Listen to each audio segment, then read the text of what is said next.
Selamat datang di X Undercover. Channel ini merupakan perbincangan antara Dr. Jaya dan Pak Franky yang bertujuan untuk edukasi serta menceritakan pengalaman Dr. Jaya sebagai ahli forensik dan patologi. Sekedar informasi terkait jadwal tayang X Undercover yang akan tayang setiap hari Senin, Rabu, dan Jumat. Maka dari itu, untuk mendukung channel ini agar selalu memberikan tayangan yang informatif dan edukatif, kalian bisa dukung kami dengan cara like, comment, subscribe, dan share. Dan selamat menonton! Saya pikir-pikir ini gila banget. Gue dari dulu waktu kecil napas nggak pernah diajarin. Gue bisa napas. Kenapa gue mesti nyerah sama napas gitu? Untuk yang namanya sehat, nggak perlu harus selalu makan obat, nggak selalu harus kita ikuti dengan gaya-gaya hidup dengan yang macam-macam kesehatan lainnya. Hari ini kebetulan ada kawan saya ajak datang. Ya kebetulan saya sama dia tuh sama-sama ABG. Ya Dian ya. Serius ini ABG. Anakku baru gede, gitu ya. Nah, beliau ini, Dian ini adalah mantan atlet senam pada masanya yang istilahnya sangat ditakuti karena istilahnya medali emas selalu diambil sama Bu Dian Arifin. Dian Arifin ya, saat itu saya kenal beliau itu sama-sama di kelas 1 IPA 5 di SMA Negeri 8 Bukit Duri, Jakarta. Yang saya sampai sekarang selalu ingat, pada waktu Pak Bambang Ugi, guru olahraga kami itu menyuruh untuk memberikan contoh, Dian ini langsung salto tanpa ancang-ancang.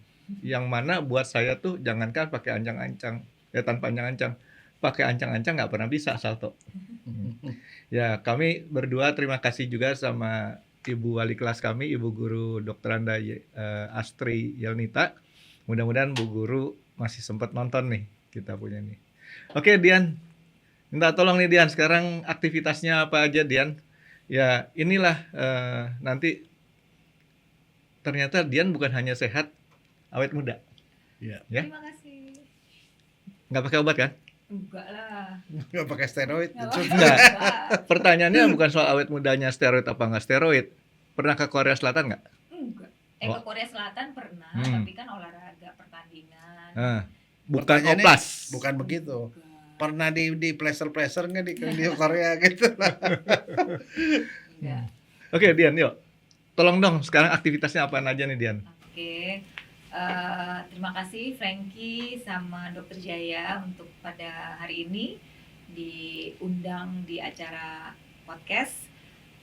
Untuk kita perkenalan dulu atau langsung aja? Oke. Nama saya Dian Arifin. Sekarang ada belakangnya namanya Dian Arifin Bayu.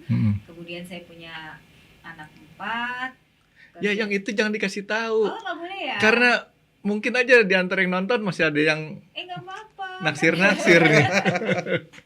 Oke, kegiatan saya sekarang menjadi pelatih gimnastik anak-anak. Kemudian yang saya sekarang lagi fokuskan adalah pelatih conditioning. Karena ternyata kebutuhan sekarang di saat era ini, satu adalah kita butuh sehat, kemudian tetap harus berolahraga, bugar, kemudian lebih fresh, kemudian ya banyaklah ilmu yang memang perlu saya pelajari dan kita bisa sharing bersama untuk teman-teman semuanya. Oke, tapi Dian juga masih aktif kan di kepengurusan? Ya, masih. Apa itu namanya?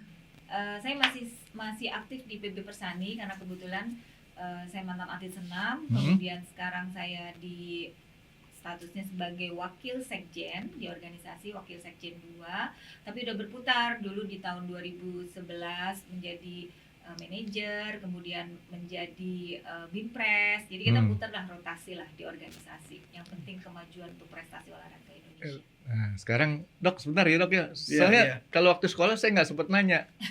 Ngomong sekarang saya ada kesempatan balas dendam Dok. Nanya sama dia. Nah, Dian, dulu kan senam itu termasuk olahraga yang buat saya olahraga nggak pinter Dok. Buat saya nilai 7 di ijazah tuh udah paling bagus. Buat Dian gampang tapi buat saya susah. Senam itu udah terdiri apa aja? Nah, Dian masuk yang mana? Oke. Gitu. Mungkin saya jelasin, gimnastik ini di Indonesia itu ada beberapa disiplin. Ada namanya artistik, putra dan putri, kemudian ritmik. Ritmik tuh yang pakai pita, pakai bola, pakai. Oh, yang pakai ada semacam kayak lapangan persegi Iya. kotak gitu ya? Ya kan, kayak saya dulu zamannya di artistik putri. Jadi ada 4 alat, kemudian artistik putra itu ada 6 alat. Terus ada lagi sekarang aerobik gimnastik. Aerobik itu bukan aerobik yang untuk yang masyarakat ya. Yang kayak di GBK tapi gitu.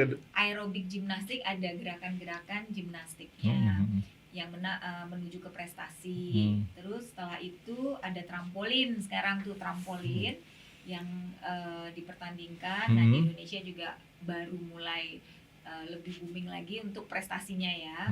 Nah, terakhir ini masuk namanya parkour. Tahu nggak? Parkour yang olahraganya yang loncat, yang kalau dikenalnya adalah lompat yang dari gedung-gedung, dari ini. Oh itu termasuk itu ya? Nah, sekarang masuk di federasi internasionalnya. Itu kalau disalahgunakan gimnastik. Kalau disalahgunakan parkour itu bahaya, Dok. Iya, buat maling. Buat maling. Tapi kan bisa belajar tuh katanya kalau orang kebakaran itu juga bisa membantu. Tapi itu kan semua ada belajarnya, ada tekniknya. Itu untuk prestasi. Nah, kalau di gimnastik ini ada lagi namanya yang bentuknya festival. Yang kebetulan nanti ini kita mengadakan tanggal 15 Juni besok nih. Ada namanya Gimnastrada. Itu acara apa tuh? Jadi senam massal. Kemudian nanti tampilannya dari masing-masing grup yang punya grup. Ya udah, kita difestivalkan. 15 apa? Juni. Juni besok dong. Iya, besok. Hari Sabtu ya? Sabtu. Oh. Jadi ada di Gor Kuningan, siapa tahu ada yang ingin ini kan bisa. Bayar nggak? Enggak, gratis. Oh, makanya saya nanya pelan-pelan, Dok. Gratis. Karena itu namanya gimnastik for all, itu nanti bisa olahraga dari all ages, dari anak-anak sampai usia lanjut yang elder. Oh, oke. Nah, saya pernah tahu juga ada palang sejajar, ada kuda-kuda, itu masuk gimnastik juga bukan? Ya. Jadi kalau saya namanya artistik putri, itu alatnya ada lantai itu yang kotak. Terus kalau ada kuda-kuda lompat, nah tadi kuda-kuda lompat yang kita lari langsung kita terus landing. Satu lagi uneven bar yang tingkat begini. Yeah. Nah kalau yang putri alatnya 4 ya tadi. Yang putra itu sama lantai tadi. Kuda-kuda lompatnya sama tapi tingginya beda untuk putra. Kemudian ada palang sejajar tadi yang disebutin Frankie. Kemudian ada kuda-kuda pelana, ya. Terus ada palang single, ada ring, satu lagi ring yang bulat. Yang begini-begini nih. Ya. Itu alat. Palang pintu nggak masuk ya? Palang pintu enggak. Oh.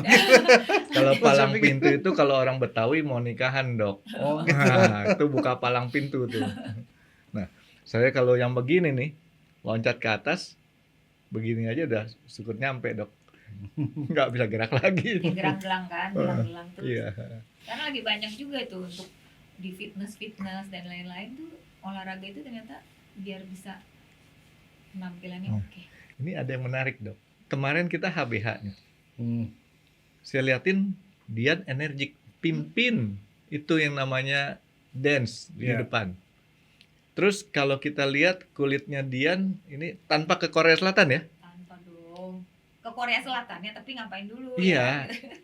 Kulitnya dia masih kenceng nih.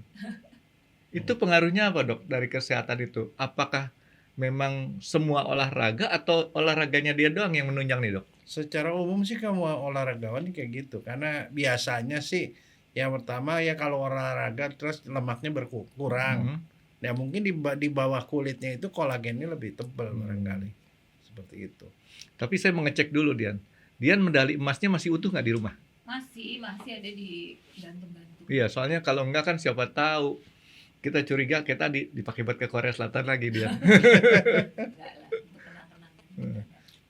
Dok, ini kayaknya untuk yang masalah senam ini saya nggak terlalu ngerti ini, Dok. Nggak usah ngerti. Tapi kalau saya sih, buat saya sih menarik. Karena kenapa? Ini kan kita Jakarta nih makin lama nih makin makin polusi nih, polusinya makin parah. Jadi orang tuh nyari bagaimana caranya supaya sehat, tapi kita nggak banyak keluar. Ya kan kalau olahraganya di luar itu, ya biar gimana juga polusi masuk. Nah senam ini kan kebanyakan kan di dalam ruangan kan ya itu. Jadi barangkali ini bagus untuk disosialisasikan gitu loh. Mungkin perlu diperjelas dulu nih. Kita kan ada yang namanya senam massal. Dulu waktu kita sekolah ada SKJ, senam kesegaran jasmani. Ini ada pengalaman konyol banget, Dok. SKJ nih. Kenapa? Saya cerita sedikit. SKJ itu kan kita setiap hari apa, Dian? Jumat ya? Jumat. Sekarang kan Jumat biasanya pagi itu ngebaris di depan SMA 8 tuh. Hmm. Kebetulan di kelas 3 itu wali kelas saya almarhum Pak Didin Basar. Iya. Saya datang terlambat, Dok, ke lapangan. Pak Didin Basar, ayo gitu kan. Hmm. Saya pikir saya disuruh ke depan. Hmm. Udah jadi yang mimpin, Dok. Jadi yang mimpin, saya nggak pernah beres lagi mimpinnya. Nggak tahu tuh di belakang tuh. Habis itu Pak Didin Basar nanya, kenapa kamu ke depan? Saya pikir Bapak suruh ke depan. Enggak, saya suruh cepat masuk ke barisan. Nah, itu dia bedanya dengan senam yang sekarang kayak senam orang yang pakai alat segala macam. Itu bisa dikelompokkan kepada senam juga atau apa sih? Jadi sekarang ini ada namanya senam prestasi dan senam masyarakat, olahraga masyarakat. Oh, itu. Oh, itu Nah, dia. SKJ itu line dance atau zumba itu masuk ke olahraga masyarakat karena kan Oh. untuk masyarakat luas. Nah, Hmm. kalau yang saya ini adalah untuk prestasi. Oh. Jadi nanti di organisasi yang di atas pun juga berbeda, KONI dan KORMI sekarang. Jadi seperti itu. Jadi olahraga yang prestasi, pembinaan tuh biasanya di bawah KONI. Nah, itu biasanya ada PON nantinya, kalau yang itu kan POPNAS. Nah, itu yang pembibitan itu prestasi. Tapi kalau yang kayak lomba-lomba SKJ itu ada lombanya juga, tapi lebih ke masyarakat gitu. Bedanya itu. Dian, mau tanya nih, Dian. Kita ikut senam dulu baru badannya bagus, kayak Dian tetap langsing lah dari dulu. Atau kita langsing dulu baru bisa ikut senam? Biasanya sih kalau orang awam kan biasanya menguruskan badan, kata ya udah kita harus senam gitu loh. Jadi Iya. jadi senam itu bukan artinya harus kita harus ketahui dulu goalsnya apa. Iya. Jadi yang diinginkan apa. Jadi orang yang badannya besar bisa langsung senam? Bisa, tapi kan Nggak usah senamnya berbeda. Oh. Gitu, karena kalau kita yang kayak saya kan harus dari usia kecil kalau mau berprestasi. Dari 5 tahun kan saya sudah mulai menggeluti senam, gimnastik gitu. Sekarang istilahnya gimnastik. Supaya orang kadang-kadang kami di pengurus gitu ya, oke deh sekarang kita mulai mensosialisasikan ada istilahnya gimnastik. Karena orang kalau dibilang senam itu senam poco-poco, Oh iya. senam ya itu SKJ gitu loh. Jadi sekarang kita lebih ini kan apa namanya, menyampaikannya gimnastik. Jadi orang Memasyarakatkan. memasyarakatkan Dok. istilah. Ada 2 teman saya datang, ada 2 istilah kita perbarui, Dok. Apa tuh? Waktu Ati kemarin kita nggak ngomong lagi binatang, tapi kita ngomongnya sekarang hewan. Dan semuanya tambah keren beda. Sekarang ada Dian datang, kita nggak ngomong senam lagi, keren sekarang, gimnastik. Iya. Oke. Gimnastik. Iya enggak, tapi saya mau nanya begini. Di sekolahan itu kan kita ada olahraga. Olahraganya kan ada main basket, main volley, segala macam. Nah, senam itu yang diajarin kan senam kesegaran jasmani kayak gitu. SKJ. Itu sebenarnya sih buat kesehatan nih, secara umum lah, misalnya anak-anak sekolah, sebenarnya itu aja udah cukup nggak sih? Sekarang sudah mulai banyak yang namanya kelas gimnastik ini. Itu di beberapa sekolah-sekolah. Artinya kayak dulu kan kita ada ekskulnya ya, ada Ya. maksudnya ada olahraganya Iya, langsung. betul. Nah, saat ini memang untuk kurikulum tuh memang sudah tidak ada, maksudnya jarang lah ya, senam-senamnya cuma sekedar aja. Tapi ekskulnya ada beberapa sekolah yang memang sudah menjalankan program gimnastik. Jadi ekskul, bentuknya ekskul. Nah, Sifatnya pilihan ya. pilihan. Sekarang sih sebenarnya banyak diminati anak-anak ya kalau namanya gimnastik, karena apa? Gimnastik itu kan adalah bisa membuat karakter anak lebih percaya diri, fleksibilitasnya, mobilitasnya bagus gitu loh. Artinya itu yang sekarang untuk khususnya gimnastik ya kan gitu loh. Nah, jadi nanti kalau misalnya dia mau ke prestasi atau mau apa, nanti dilihat dulu ya kan gitu. Dia kuat nggak mentalnya, nanti itu ada berkaitan sebenarnya semuanya. Nanti kalau anak-anak yang sudah lulus senam yang kayak saya udah nggak berprestasi lagi, ya kalau saya passionnya memang masih di bidang olahraga senam, ke pilates sekarang. Jadi makanya pilates gimnastik. Itu tujuannya apa? ya untuk memperbaiki mereka juga nanti kalau saya ngajar tuh kaitan posturnya seperti apa, kan pilates itu kan memperbaiki postur kan, itu bagus banget. Bukan, jangan bilang nggak berprestasi Dian, prestasinya beda. Prestasinya Kalau beda dulu prestasi untuk diri sendiri, sekarang prestasinya Dian untuk adalah banyak orang. untuk banyak orang. Di antara muridnya ada nggak yang berprestasi? Iya, itu gitu. Kayak main bola Dok. Kemarin Filipina dilibas 2-0. Oh ya, ini Bu Dian kan udah lama ya menggeluti senam. Dari dulu sampai sekarang sebenarnya prestasi Indonesia di internasional itu sebenarnya masuk kategori di bawah, di tengah apa yang tinggi. Untuk kalau senam nih ya. untuk Iya, untuk gimnastik. gimnastik ini Iya, ya, gimnastik. kalau gimnastik ini sekarang sudah memasuki level dunia karena kebetulan ada salah satu atlet Indonesia ini lolos ke Olimpiade. Paris. Iya, Paris. Kemarin tuh kita baru pelepasan sama Pak Menteri. Dia nanti sama kalau ke Paris saya ketua- nitip ya. Kalau saya nggak ikut ke Paris. Aduh, Saya sayang. membantu di sini aja. Jadi karena kan itu dibatasi juga ya. Jadi mungkin ada beberapa orang yang mendampingi. Salah satunya ketua umum, sekjen, kemudian yang mendampingi Bimpres, yang mendampinginya. Saya menjaga di sini aja di Jaga gawang. Jakarta. Wah. Ya kan banyak soalnya PR-nya. Jadi udah sampai level internasional Dok. Ya, tapi masalahnya begini ya, ini saya pikir begini, pikiran saya. Kan sebenarnya orang Indonesia itu banyak. Yang namanya gimnastik ini kan sebenarnya bisa dilatih. Iya. Kalau misalnya ada program yang benar gitu di sekolah, saya yakin bibit-bibit Lebih akan banyak. banyak. Tapi masalahnya di Betul. sekolah tidak ada, kan tadi dibilang. Itu termasuk ekskul, itu pun ya suka-suka beberapa sekolah tertentu gitu loh. Nah, saya yakin kalau misalnya contoh kalau kita ngambil misalnya kayak di Rusia, di Cina barangkali, mereka tuh pasti talent squad itu dilakukan di sekolah Mungkin atau bahkan dilatih dari karena sekolah. kurang dibikin populer ya, kurang dibikin bermasyarakat ya. Jadi orang nggak tahu tuh. Sebenarnya kalau memang tadi benar dari kata Dokter Jaya, kalau memang kita sudah masuk mulai lagi diaktifkan lagi di sekolah-sekolah talent scoutingnya, jadi mungkin lebih banyak. Sekarang memang banyak, ada beberapa yang masuk. Tapi kalau saya nih kebetulan saya punya klub tuh, saya ngobrol sama parenting sama karena sekarang udah banyak kegiatan anak-anaknya. Satu anak tuh bisa ikut musik, bisa nanti ada renang, ada gimnastik. Jadi banyak sekali aktivitas yang mana akhirnya saya bicara sama orang tua, kalau mau menuju ke prestasi, pilih salah satu.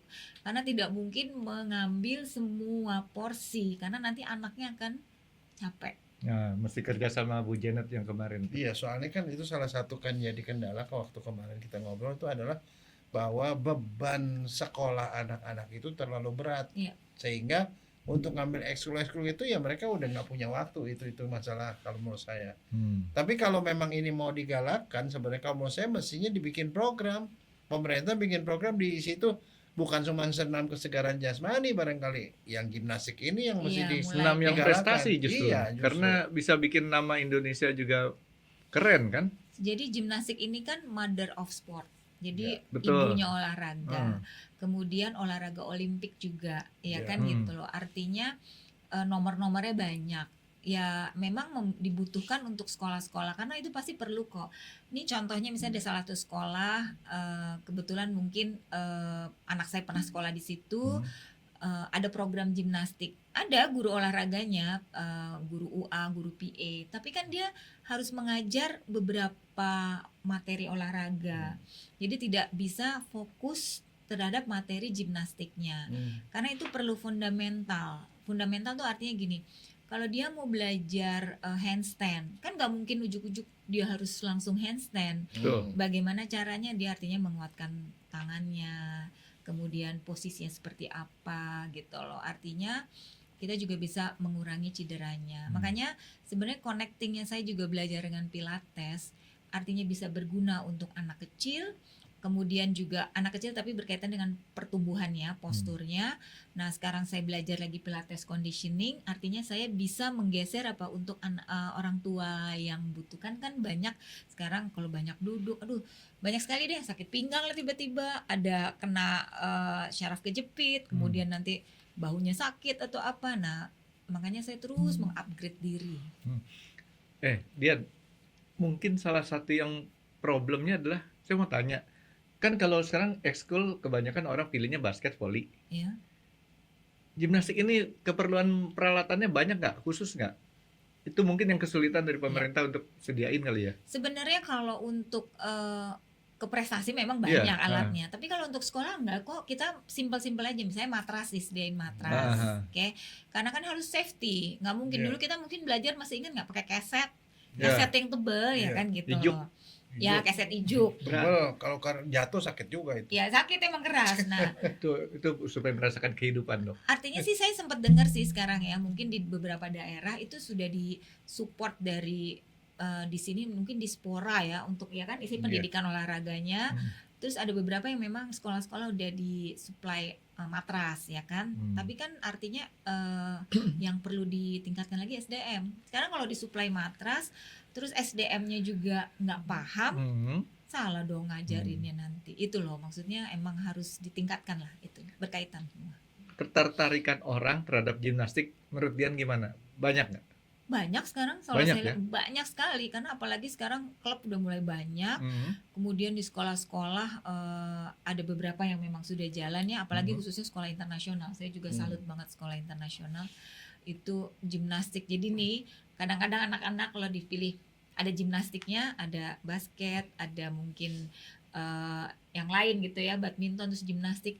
Banyak loh gimnastik pilihannya. Kalau untuk prestasi sebenarnya yang paling bagus usia berapa sih mulainya tuh? Kalau menuju ke prestasi kan kita butuh waktu 10 tahun untuk yang benar-benar. Kayak saya dulu latihan umur 5-6 tahun. 5-6 tahun ya. Kan pada saat usia 12 atau apa kita sudah mulai berprestasi gitu loh. Tulang masih lentur banget tuh ya. Kalau 5-6 tahun ya. Iya, maksudnya kan latihannya kan bertahap. Iya. Perbaikan untuk ototnya. Kemudian juga kan usia segitu masih pertumbuhan. Jadi kan artinya juga nggak boleh yang impactnya terlalu terlalu berat gitu loh. Jadi sebenarnya kalau untuk peralatan nggak terlalu banyak, beda-beda banget. Kayak lapangan basket kan lebih luas sebenarnya kan ya. Iya, untuk sekolah sih kita bisa pilih deh bertahap ya, nggak usah terlalu yang alat banyak, dari matras, kemudian mungkin nanti ditingkatin lagi ada single bar kan, maksud untuk hanging tuh gitu loh, untuk hal itu. Ya padahal kan kalau kita lihat ya di sekarang cowok-cowok sekarang, anak-anak muda sekarang tuh pengen punya tangan melendung-melendung gitu kan. Padahal kalau Dian tadi ngomong kasih tahu kayak gitu, otomatis otot juga kebentuk kan. Iya, Yang kayak begini-begini tuh ya. kalau misalnya itu kan yang belundung-belundung kan artinya emang dia tujuannya ke fitness kan gitu loh. Tapi kan ini dari usia muda, jadi kan nggak berpikiran ke belundung-belundung. Kalau udah latihan rutin ya Pasti atlet-atlet juga otomatis ya. udah pasti jadi ototnya. Nah, Dian, kalau Dian kayak tadi tuh, yang dinilai dari gimnastik prestasi itu apanya sih sebenarnya? Akurasi atau keindahannya atau apanya? Itu kan kita udah mulai punya namanya regulasinya. Jadi gerakan-gerakan, kalau dibilang senam sih penilaiannya kayaknya nggak objektif misalnya gitu. Nggak juga. Iya. Kayak, sorry, saya potong. Kayak orang diving ya, loncat indah ya. Itu kan saya kadang-kadang lihat unsur subjektifnya tinggi ya. Senam seperti itu juga? Nggak?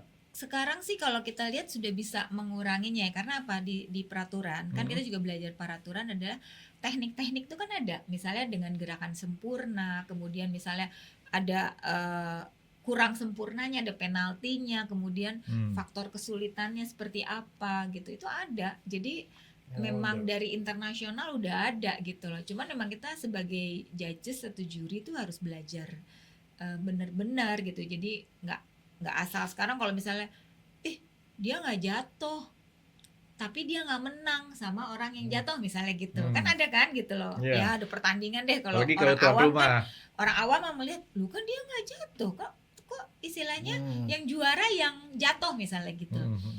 Artinya itu ada faktor-faktor gerakan yang mungkin yang jatuh itu gerakannya lebih tinggi dibandingin gerakan yang yang nggak jatuh gitu.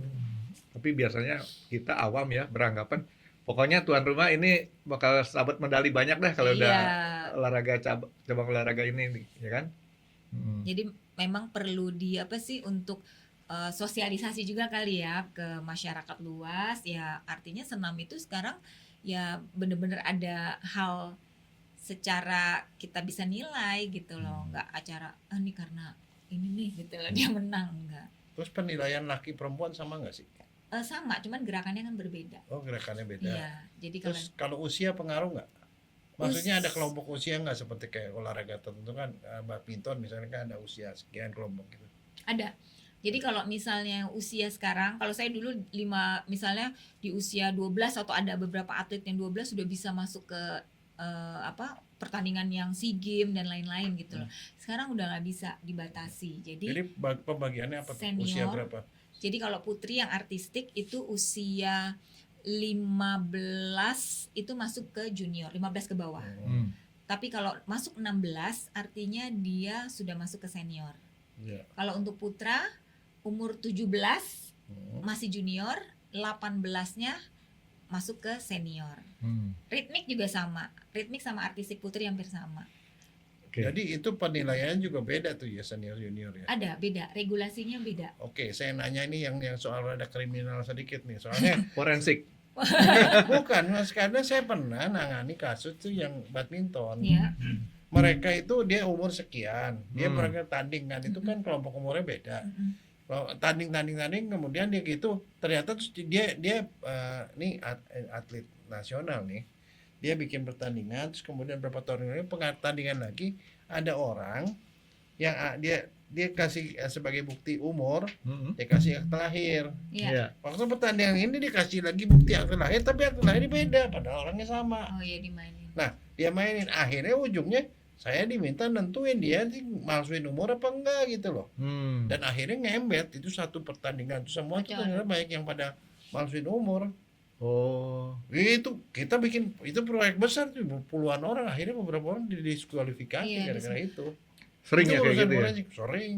Itu biasanya makanya ada yang namanya sebelum masih pada saat registrasi itu kan dilihat ya kan dari usia dan lain-lain. Nah, itu sebenarnya diprotek. Jadi kayak misalnya sekarang PON. Itu ngelihat mungkin dulunya pernah ada yang nyuri-nyuri usia nih gitu loh. Biasanya apa? Akta lahir. Iya dari akte lahirnya. Nah, ya tapi kenyataan akta lahir pun bisa dirubah gitu loh, itu aja. Dari akte lahir, Nah, terus? misalnya dia nih nyuri nih tahun segini nih ya. Tiba-tiba kok di tahun berikutnya pertandingan nih kebetulan beda tahun gitu. Loh kok nih usianya ini gitu loh kayak dirubah. Nah, stuck itu apa ketahuan. tuh? Tapi nggak banyak sih, Itu cuma pernah mungkin ketahuan. sama seperti saya, Dian. Golongan nggak lupa umur. Ya kan? Enggak, tapi kalau menurut saya sih mungkin senam nggak terlalu ketat dengan perbandingan umur-umur itu. Makanya buat kita nih kepentingannya apa? Makanya saya tadi tanya. Karena siapa tahu kan bisa jadi klien kan, karena kalau misalnya tadi bilang kelompoknya 15 tahun terus ada 17, berarti saya mesti tajam nih nentuin ini di bawah 15 atau di atas 15. Iya. Di atas 17 atau di bawah tinggi, dan itu pemeriksaannya adalah pemeriksaan forensik. Iya. Jadi itu satu. Nah, jadi kayaknya sih mungkin belum banyak kasus ya, artinya orang Iya. belum terlalu seperti itu. Kalau badminton kan Ya banyak Lebih banyak, kalau satu. bulu tangkis. yang kedua masalah jenis kelamin. Oh. Pengaruh nggak? Karena saya pernah dapetin tuh yang atlet juga sama. Dia laki-laki, dia perempuan, terus tiba-tiba jadi laki. Wah, ini jadi ribut ya. Kemudian piala yang kemarin tuh sah apa enggak gitu. Oke. Nah, ini karena ujung-ujungnya kan ada beberapa orang borderline. Dia laki apa perempuan gitu loh. Nah, Tapi itu urusannya forensik juga. kalau Dian sudah dibuktikan punya anak 4, artinya aman dok. Enggak, kalau di senam sih selama ini belum seperti itu ya. Belum Menurut ya? saya belum Nggak pernah separah ada. itu ya? Parah mungkin kalau dari cabang-cabang lain memang saya pernah dengar yang namanya kayak perempuan tapi kekuatannya kok ini banget gitu kan. Ya. Tapi akhirnya sekarang sudah berjalan kalau nggak salah tuh sudah ternetralis karena memang mungkin udah kembali lagi. Jadi saya waktu kecewa dari nih, lahir. Frankie. Saya kecewa, Aduh. kurang klien. Ini sebenarnya yang bikin gimnastik ini kurang ada di masyarakat, mungkin karena event kegiatannya juga sedikit kali Dian ya. Nggak banyak diomongin dibandingin badminton. Ya. Badminton, sepak bola itu lebih banyak. Karena gitu. eventnya memang mungkin kalau zaman kita dulu kan kayaknya udah ini banget ya, makanya sekarang kita sudah mulai banyakin lagi deh kegiatan. Cuman mungkin gini kali dok ya, kalau ini zamannya senam gitu ya, artinya kita kan udah fleksibilitinya, udah hal ini ya. Saya juga nggak tahu apa berkaitan ke dokter forensik atau apa enggak kan, karena kan Enggak. kadang-kadang mungkin istilahnya pada saat dia berkeluarga takutnya dipikirnya gimana, padahal kita emang pesenam ya kan gitu loh untuk hal itu. Dian sampai sekarang masih tetap jadi instruktur pilates kan ya? Masih. Pokoknya nanti kalau kita pilates conditioning itu artinya saya memang lagi pengen meningkatkan apa untuk yang usia-usia ini. Nah tadi Pekerja- Dian bilang pekerja. untuk yang udah berkeluarga segala macam itu nggak ngaruh tuh ya kalau untuk gimnastik ya? Keluarga maksudnya untuk Untuk gimana? yang sudah berkeluarga, Uh-uh. untuk usia-usia bukan remaja lagi. Iya, kita kan sekarang ada namanya program namanya gimnastik senior. Oh. Gimnastik senior tuh artinya mungkin kalau yang masih muda-muda nih yang ingin supaya dia strength namanya bisa kasih ke fundamental gimnastik. Oh, berarti saya boleh masuk situ dok. Tapi kayaknya kalau untuk kayak Frankie gini ambilnya kayaknya yang gimnastik senior lagi yang mungkin yang gerakan cuma jempol kakinya doang. enggak, Frankie. maksudnya yang slow dulu lah, nggak usah terlalu yang strong banget gitu. Tapi loh. senior itu singkatan Dian. Tahu singkatan apa? Apa singkatnya? Senang istri orang. Waduh. Ngeri banget kan? Bahaya itu. Tapi pesertanya banyak itu sekarang ya ibu-ibu sih. Nah itu dia makanya bahaya kan. Perempuan soalnya makanya pengennya sih supaya ya bapak-bapak atau apa bisa inilah gitu loh, biar yang laki-laki lah intinya, bukan bapak-bapak deh, yang laki-laki yang memang lebih banyak olahraga, karena laki-laki kayak jarang olahraga itu sedikit masalahnya banget. yang olahraga yang perempuan itu mesti dibikin rada mudaan, bapak-bapak lebih banyak. Ini tadi masalah mulai kita bicara laki perempuan nih Dian. Kan sekarang itu orang ikut senam gimnastik ya, mayoritas kan wanita boleh dibilang. Akan merubah perilaku yang laki-laki nggak? Kan siapa tahu gitu loh. Saya udah mulai begini dok. Bisa nggak atau ada nggak kemungkinan sering gitu terjadi perubahan perilaku? Kalau Ada kasus nggak? kalau di kita ya, kalau di lingkungannya untuk artistik ya, kayaknya sih ini ya, karena kita strong gitu loh, kita bener-bener olahraga yang bener-bener termasuk yang berat juga gitu loh. Tapi kalau untuk di aerobik atau apa mungkin dia lebih slow atau apa gitu loh. Tapi yang seperti itu ya saya Nggak ya. Jadi begitu. Ya artinya- mungkin ada gitu loh. Tapi mungkin karena dia lebih beda kan, gerakannya juga lebih beda gitu Oke. loh untuk itunya. Dari pernyataan Dian, artinya saya simpulkan kalau terjadi perubahan perilaku bukan karena gimnastik lah gitu intinya. Ya bukan lah, Gitu karena ya. kan lingkungan atau istilahnya kan dari lingkungan untuk Ya hal karena ini. biasanya ada beberapa pekerjaan Dian dok. Begini dok, orang-orang yang bekerja di lingkungan yang berbeda jenis kelaminnya biasanya akan mengikuti ke tempat perilaku yang jenis kelaminnya lebih mayoritas. Gitu. Jadi contoh nih, kita bekerja di lingkungan yang banyak wanitanya, maka dia akan jadi lebih feminin. Atau sebaliknya, perempuan ini beneran nih ya, artinya masuk ke dalam pekerjaan yang seperti burhan atau TKP, KTP. Dia tahu ya burhan ya? Burhan. Apa? Nah, dokter masih ingat dok? Buruh harian. Buruh pelabuhan. Oh, buruh pelabuhan. KTP tahu? KTP. Itu hanya di Jakarta adanya. Kuli Tanjung Priuk. Nah, itu ya. Maka kalau perempuan masuk ke situ, itu nanti jadi lebih maskulin. Iya. Gitu. Tapi ini enggak ya? Enggak kan, itu maksudnya ya lingkungan tuh artinya kan seberapa untuk ini. Kalau kayak misalnya olahraga apa namanya ya, olahraga yang lain untuk hal ini ya kita nggak tahu. Kalau selama ini sih di senam ya biasa aja, tapi mungkin yang saya bilang cabang olahraga yang saya bilang yang lain, disiplin lain gitu atau aerobik itu kan lebih fun apa lebih inilah gitu loh. Tapi kalau untuk artistik yang nomor saya sih kayaknya enggak ya, karena latihannya juga udah berat banget. Berat ya. Oke, aman. Nah, berarti ini sebenarnya yang saya mau ngomong nih, Dian, ini untuk yang sekarang ini dengan kulit seperti ini harusnya orang nggak perlu ragu ikut gimnastik ya, karena olahraganya nggak kebanyakan di dalam ruangan ya Dian ya. Iya, kalau Kebanyakan di gimnastik ruangan. ruangan. Nggak minum obat Dian ya. Obat enggak, tapi vitamin pasti. Iya, Karena artinya vitamin obat penting. untuk ngencengin gini lah gitu enggak ya? ya kalau bersihin aja sih harus bersih lah ya, karena kalau udah makin usia itu kan harus ada. Tapi kalau namanya obat-obat yang banget ya nggak ada lah, biasa aja. Nah, apa manfaatnya yang Dian rasakan waktu ikut gimnastik buat kesegaran badan Dian nih? Kalau kita suka olahraga ya, terus apalagi walaupun saya sih mungkin bukan ke cabang olahraga, maksudnya olahraga yang senamnya banget yang gimnastik. Makanya saya kembali lagi saya sesuaikan dengan program yang pilates karena pilates itu juga kan butuh bener-bener untuk postur, kemudian awareness kita gitu loh. Kemudian juga pernafasan. Jadi ya karena udah usia-usia yang kita perlu maintenance lah gitu loh. Tapi jadi nggak bisa yang tadi kamu bilang salto lagi salto gitu ya. Ya nggak deh.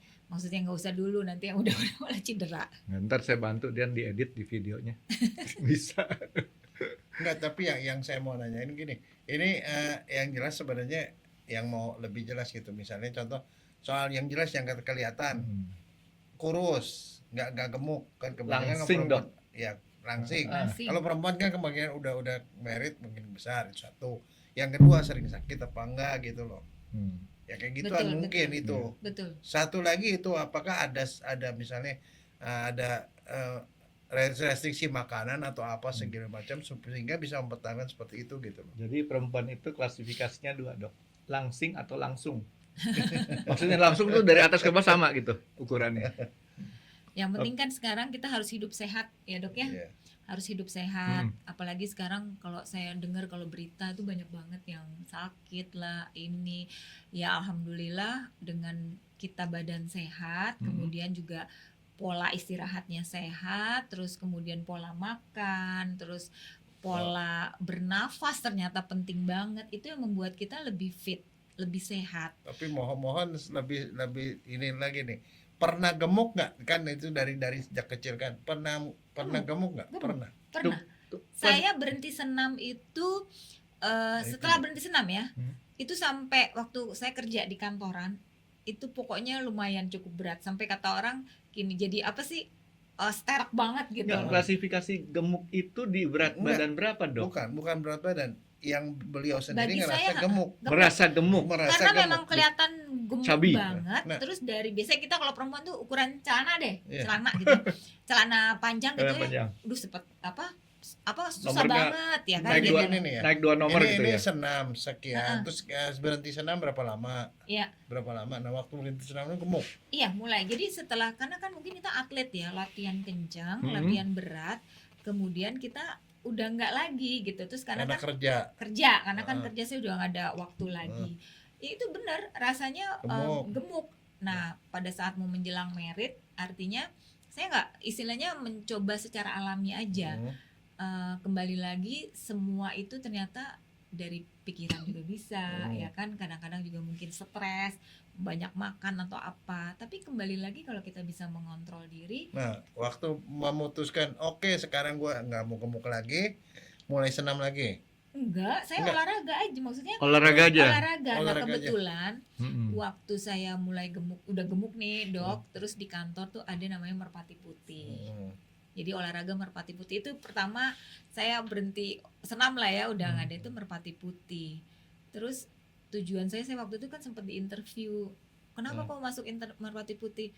Saya targetnya menguruskan badan, saya bilang, soalnya saya olahraga lain-lain nggak turun-turun gitu. Ini saya agak penasaran sama si Dian ini. Dia bilang gemuk tuh berapa kilo sih? Nyampe 70? Iya hampir. Hampir kan. Ya tapi udah mencapai segitu tuh saya udah bilang Enggak, gemuk. tadinya sebelum itu berapa? 58 70 sih gede, lumayan lah. 58, Nah 70 terus 60. merpati putih berapa lama terus jadi kurus lagi?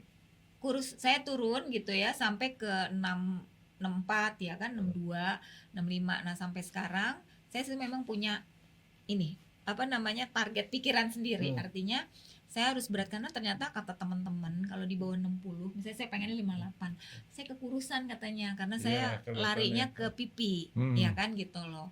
Mungkin kalau saya kan pengen panggul, ya kan, kalau perempuan tuh panggul untuk itu. Tapi kalau 58 ternyata kata teman-teman jelek, kurus gitu loh. Tapi ada yang bilang 65 udah cukup gitu. Tapi bagi saya enggak, saya pokoknya average-nya 62, 60 gitu loh.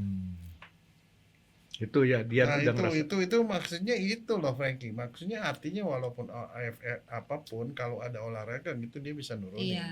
Tapi Makanan ada nggak direstriksi makanan atau apa untuk mencoba ngurusin pada waktu itu? Nah, saya dapat belajar lagi bahwa ternyata kita kan memang ada yang bilang makan setelah jam 6 atau pokoknya setelah jam 7 jangan makan nasi, Itu dia. kan sempet, oke. Tapi kalau cara kita metode makannya juga nggak teratur dalam sehari, ternyata mengurusin badan juga susah. Karena saya udah pernah alami, kayaknya saya udah nggak makan apa-apaan gitu, tapi kok susah Perasaan. banget. Makanya dok jangan makan nasi lagi, kita makan lontong. Enggak, itu Malam. Pamela tuh. Iya, makan. malam. Pamela makan cuma sekali. Oh. Iya. Jadi kalau yang jarang olahraga, maksudnya malam tuh kurangin gitu lah. Akhirnya Iya. saya mencoba di situ. Karena waktu saya bilang kok Jadi saya nggak jam 6 udah nggak makan lagi. jam 6, pokoknya dulu sih jam 7 kan, jam 7 terus jam 6 jangan makan nasi, oke. Nah itu akhirnya bisa mengurangi lah berat badan, bisa turun. Tapi kan orang kadang bilang kalau ada acara nikahan gimana dong, kalau ada acara Iya, ini gimana, jam 7 nggak itu apa-apa paling. makan, tapi besoknya kurangin. Itu namanya cheating. Iya, jadi kalau misalnya ada Cheating day. kalau ada undangan ya udah nggak apa-apa makan. Nggak, nah terus gitu. sekarang saya justru mau nanya dari pagi sampai jam 6 itu apa yang dimakan itu loh. Saya siang makan nasi, Pagi, makan pagi? pagi kadang-kadang makan roti atau mungkin apa gitu ya kalau lagi sempat. Tapi kalau mau kurus mau badan kan katanya sekarang ada fast yang apa intermittent apa sih yang fasting. makannya yang jadi jam sekian ya kan Ya, gitu loh. intermittent fasting. Iya, tapi kalau orang yang belum kuat kadang-kadang saya juga suka Kamu nggak nggak kuat, nggak Jadi pagi makan. makan Terus di siang jam makan? 7. Nah, itu biasanya beda, misalnya jam 7 terus nanti misalnya makannya jam 12. Nah, harus makannya sama lagi nih jam antara jam 7 jam ini tuh kalau bisa tuh disamain. Misalnya mau sarapannya jam sekian, nah ini. Cuman makan yang di malam ini ya kurangin, jangan karbonya kurang. Berarti kamu sekarang berat badannya 62 sampai 65 nih. Ya sekitar segitu. Tapi saya mau makanya harus pokoknya 62 lagi deh gitu loh. Ini lagi harus ini Tahu nggak lagi. kenapa Frankie? Hah? Melatih pankreas untuk ngeluarin insulin pada saat-saat tertentu, nggak berantakan sama seperti yang waktu itu saya ngomong. Iya. Pembantu itu nggak disuruh kerja 24 jam kerja, Iya. gitu loh. Ada waktunya. Jadi di sekolahin tuh si pankreasnya dok ya. Iya, Hmm. ya seperti Iya. itu. Iya, dari secara ininya ya, Iya. organ-organnya. Tapi tadi Dian bilang tuh ada ngelatih pernapasan segala macam. Memang pernapasan tuh buat apaan Dian sampai harus dilatih? Kan kita nggak usah dilatih, nggak usah diajarin udah bisa napas Dian. Jadi saya kan banyak aktivitas ya olahraga. Kemudian salah satunya saya olahraga, tapi saya merasa karena kita kan kembali lagi kita harus aware terhadap tubuh kita. Kadang-kadang kan kita nggak tahu tuh signal-signal tubuh kita yang sebenarnya sudah capek tapi orang ngotot aja gitu. Nah itu yang saya perhatiin penyakit tuh jadi banyak hal tiba-tiba sakit inilah penyakit yang ini. Nah kalau saya kebetulan mungkin lebih kinestetik ya, jadi saya kadang-kadang nggak bener nih napas saya kok pendek rasanya ya kan gitu lah. Nah suatu hari ketemu temen yang kebetulan Adel tuh yang waktu pernah mengisi kegiatan juga di olahraga. Dia cerita saya lagi belajar Buteyko. Apa itu Buteyko? Oke. Akhirnya di Indonesia ini kan ada pelatih namanya Gobin Fasdeb, emang dia udah terkenal banget Di Indonesia sama Adel. nih? Indonesia. Oh. Nah pada saat pandemi itu yang kita makanya ya saya bersyukur Adel juga tuh pandemi. perempuan? Oh iya. Adelia. Dia di Bali sekarang. Bukan penyanyi ya Adel ya? Bukan. Dia semua nih orang-orang yogis ya, orang yoga lah awalnya. Nah, saya banyak belajar di situ ilmu tentang Buteyko itu ternyata kita tuh cara bernafas, pola nafas tuh benar-benar harus dilatih juga gitu loh.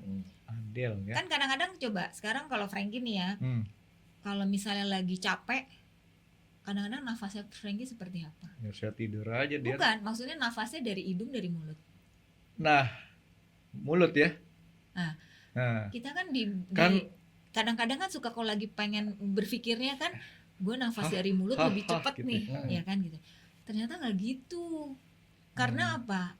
Kita dari Tuhan, dari Allah nih kita dibikin seperti ini apa? Nafas kan ininya dari hidung kan, bukan dari mulut kan gitu. Bukan. Nah, orang kan kadang-kadang suka sekarang nih mungkin kan lebih gitu, enggak, ternyata dari hidung itu membuat kita lebih baik dan CO2 kita nggak banyak keluar.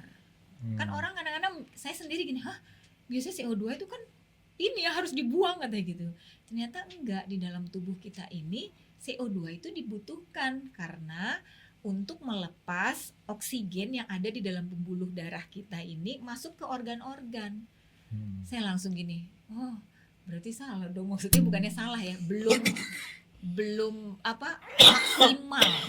Tapi saya setelah banyak latihan Buteyko itu perubahan banyak, asam lambung hilang, kemudian lebih fresh, lebih ringan.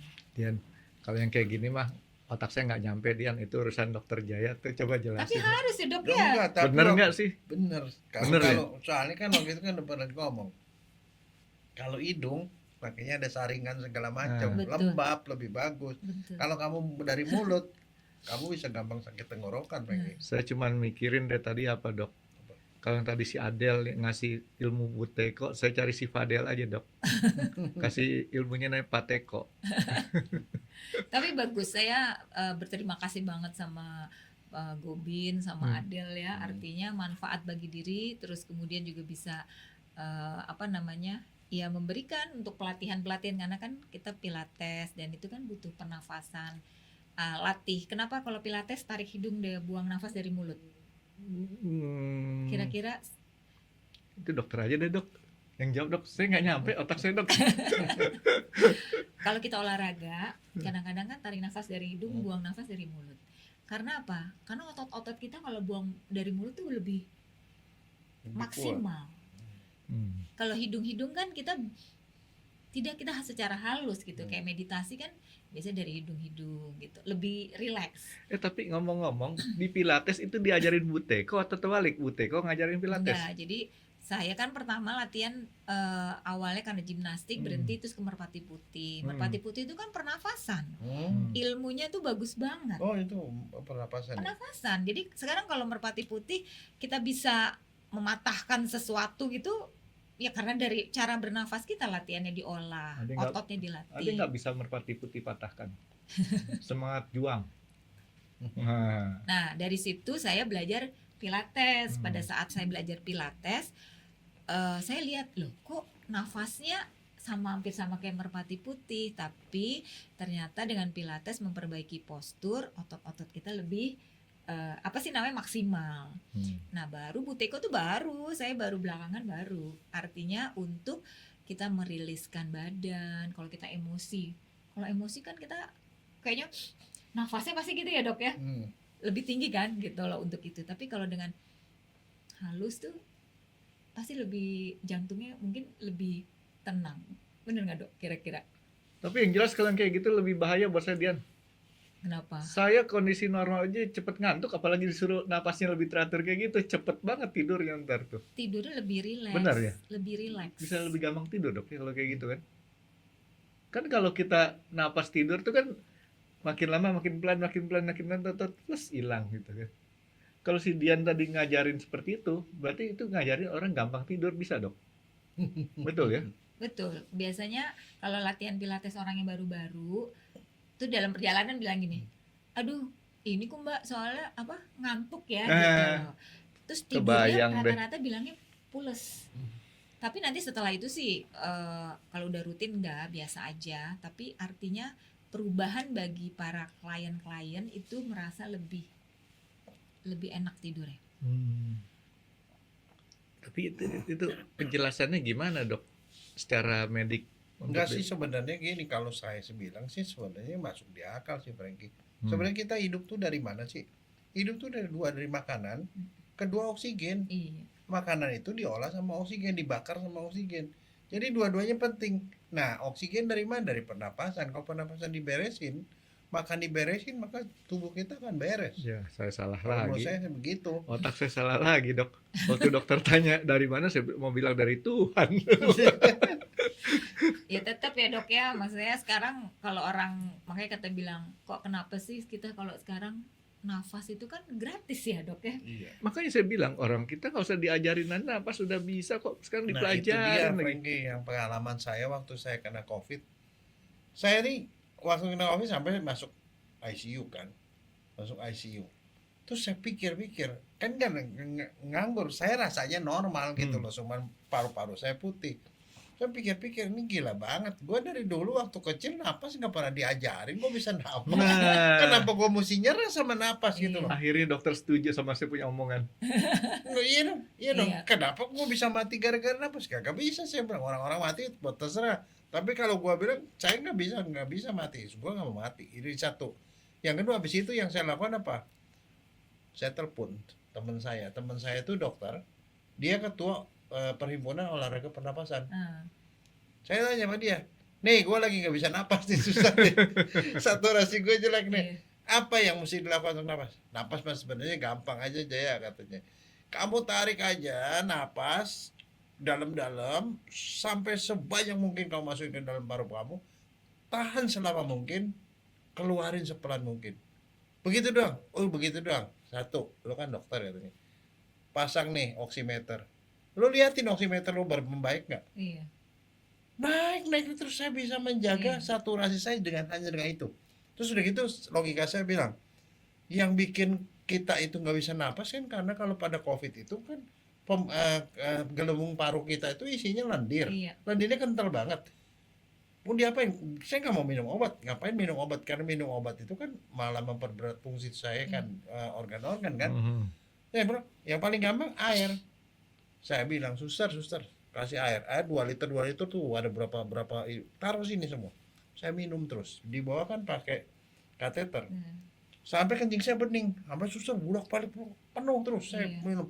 Dengan banyak minum gitu dia reaknya keluar. Betul. Ini terbuka dengan saya tahan oksigen seperti itu. Satu saturasi saya naik Iya. terus. Di sekitar saya ada 8 orang sama teman saya. Yang 7 meninggal, yang nggak meninggal sama saya.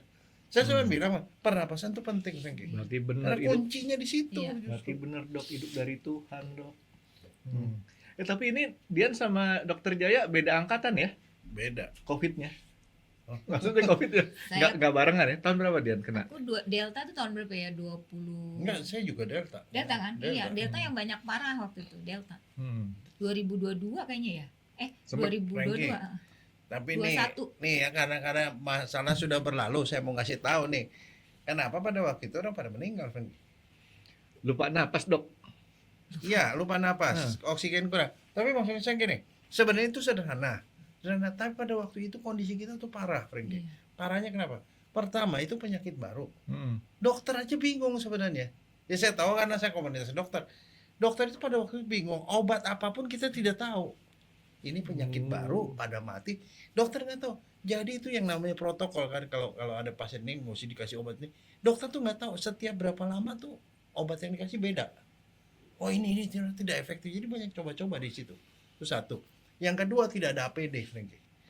Kamu tahu pada waktu itu kalau namanya di ICU, suster masuk ke dalam, dia pakai APD, dia cuma dikasih jatah pakai APD itu 6 sampai 8 jam. Nggak boleh dicopot. Kalau dicopot, dia udah nggak bisa masuk lagi. Artinya nggak bisa masuk, nggak bisa nolongin orang di dalam. Dan itu jatahnya saking sedikit, jatah cuma 1. Jadi di ICU ada sekian 10 pasien misalnya, susternya di dalam cuma 1. Nah ada 10 pasien gawat di dalam. Terus kalau ada pasien yang gawat terus mau perlu apa, mau berak apa kecil, dia yang mesti ngurusin sendiri.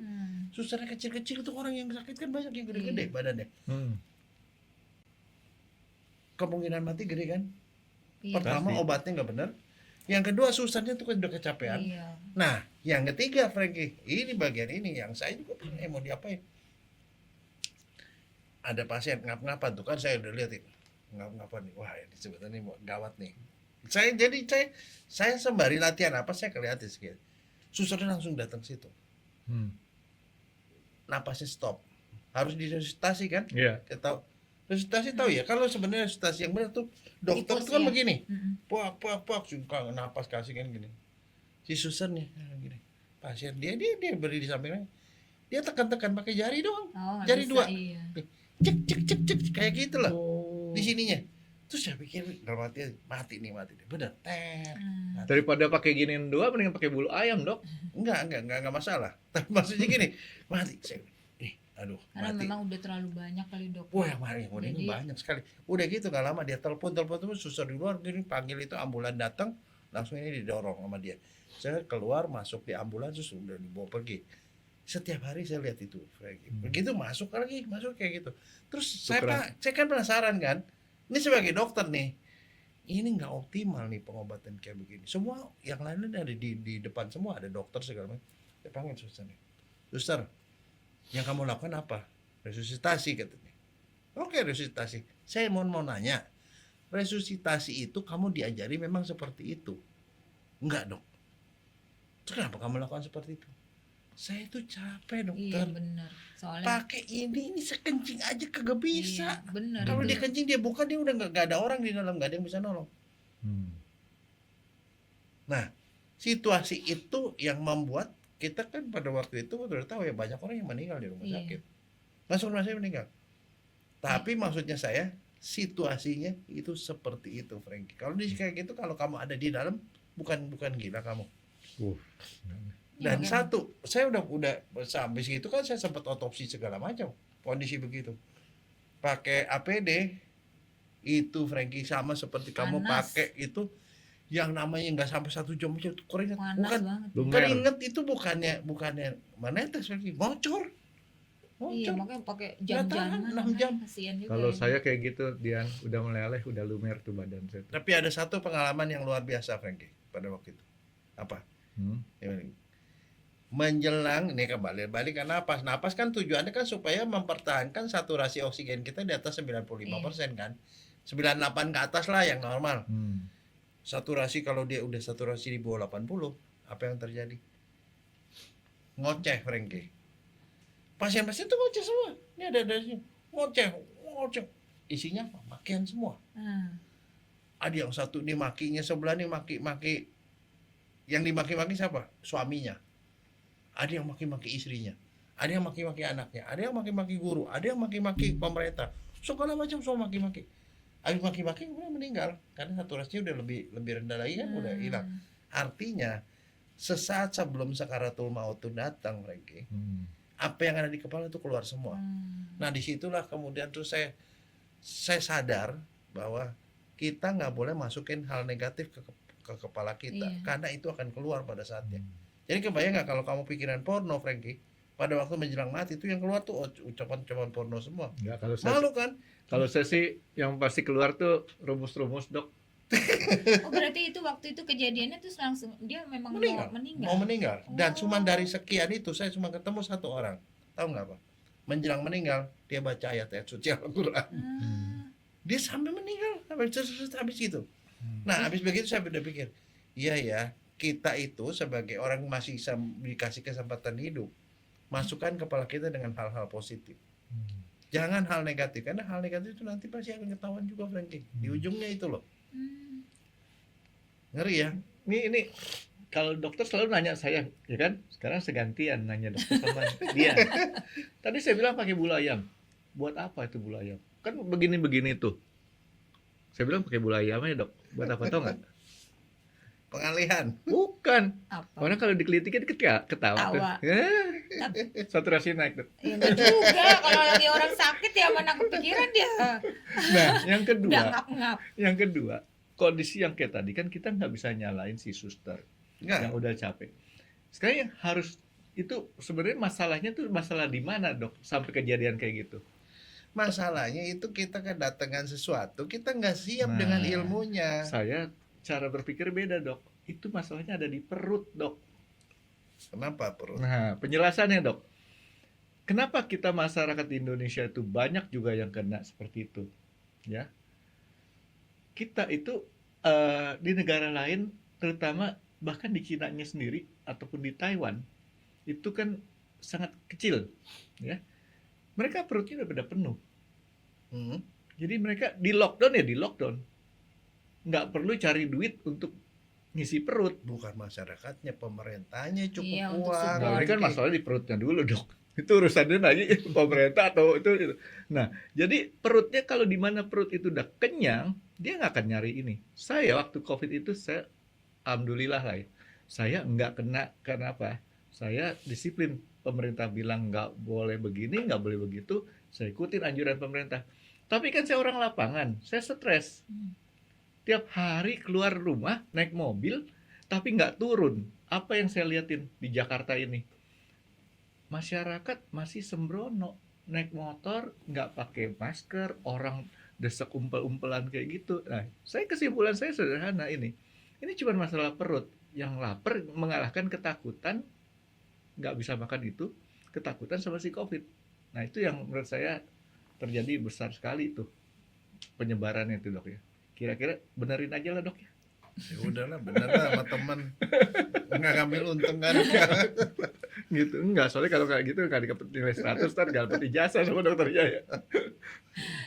Gitu. Nah, Dian, balik ke Bu Teko tadi, Dian. Bu Teko itu belajarnya berapa lama, Dian?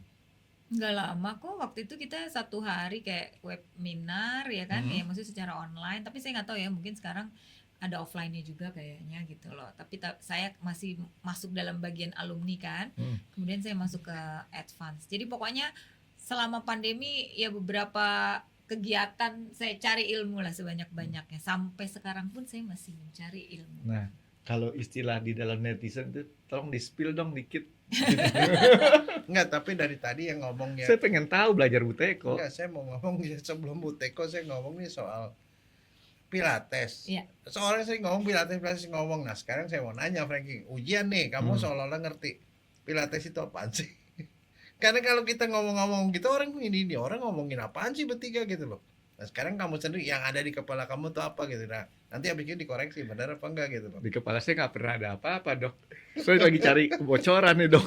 Bocorannya nggak ada juga. Enggak, yang ada di kepala kamu sebenarnya Pilates Sekarang apa lagi sih? happening nih Pilates. Iya. Iya, Sekarang justru lagi itu banyak nanya. nih. Saya- Supaya orang ada yang dengar tuh bisa ngerti apa Anak gitu. saya ikut Pilates. Ya, Di otak saya nganterin anak saya. Itu aja, Dok. udah. Udah. Ada nggak melihat perubahan dari anaknya? Oh. Tetap kecil-kecil juga sih itu anak tuh badannya. Oke. Pilates seminggu Jadi berapa kali? seminggu 2 kali. Itu Pilates kadang-kadang masih ada mungkin dicampur adukin sama yoga kali ya. Iya. Padahal tuh ternyata tuh beda. Yoga itu adalah tanpa alat, sedangkan Pilates itu menggunakan alat. Kira-kira gitu. Ya, cuma gitu doang. Terus udah gitu apa bedanya sama yang tadi gimnastik segala macam? Pakai alat juga. Enggak, Gurunya dari daerah sana, Dok. enggak, tapi intinya sebenarnya Iya. nggak ngerti Frankie. Nah. Kalau saya sih ngaku saya nggak ngerti, makanya sekarang cuma nanya. Tadi katanya suruh jawab, begitu saya jawab saya udah mikir keras tuh tadi tuh. Udah 180 derajat di otak saya tuh udah mikir, buset gimana cara ngejawabnya nih. Suruh ngikutin itu. Anak saya pernah ngomong, "Pi, kalau Pilates itu pakai alat."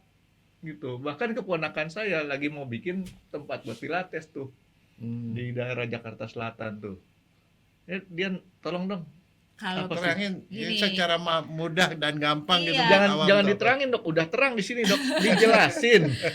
Pilates itu sebenarnya kan kembali lagi bukan dilihat ada alat tidak alatnya, karena iya. latihan adalah untuk memperbaiki postur. Hmm. Ya, yang pertama.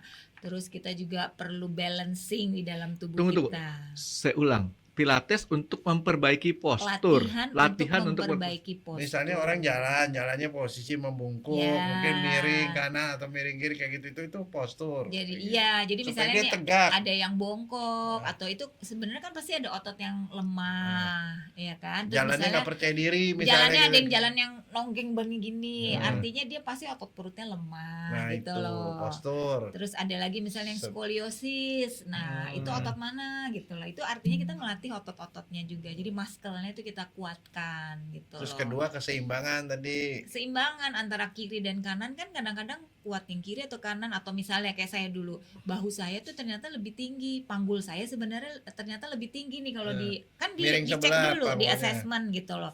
Oh ternyata panggul saya kok tinggi karena apa? Habitnya duduknya atau berdirinya itu ya itu karena habit kita Kalau bahasa yang Inggrisnya nyempong. Nah, ya gitu. itu ternyata pengaruh kepada postur kita. Nah dengan Pilates itu kita bisa mengetahui gitu loh supaya dia tidak mengulangi lagi. Kayak misalnya dulu saya terus terang kalau duduk tuh suka begini bongkok, tapi sekarang kan udah sering latihan kayak duduk begini aja nggak enak, pasti ada tegaknya dikit gitu loh. Itu Jadi kayak gitu tuh. Itu dilatih dengan pilates. Iya, Nah, itu dia, metodenya nah, baru ngerti metode tuh. pilates gitu. Dok jangan bilang-bilang ya, ntar saya mau ajarin anak saya nih ngajarin saya salah nih. Jadi bukannya pilates pakai alat, enggak, pilates tuh ada yang cuman tanpa alat pun bisa, maksudnya latihan di matras aja ada gitu loh. Nah sekarang lagi happening nih namanya reformer. Emang alat yang paling oke, saya paling suka banget karena dia Apalagi ada tuh? sama pilatesnya gitu. Pilates itu kan ada reformer, kemudian ada chair gitu loh. Nah itu ada beban yang sudah ada di alat itu sendiri yang kita lebih mengetahui dan aware. Jadi kalau misalnya kita mau naik, Kelebihannya apa tuh yang itu? kalau kita di lantai kan kita tanpa ada alat bantu yang kita misalnya mau ngangkat kaki itu dia susah banget gitu. Iya, Nah iya. dengan reformer itu kita mau ngangkat kaki dengan cara tekniknya kebantu tuh sama alat itu. Oh gitu, reformer. Sama chair juga sama, tinggal kita mau latih seperti apa gitu loh. Kalau Itu ya. kalau saya mah kalau angkat kaki susah, saya paling bilang gini, Ilham dong bantuin angkat kaki saya dong.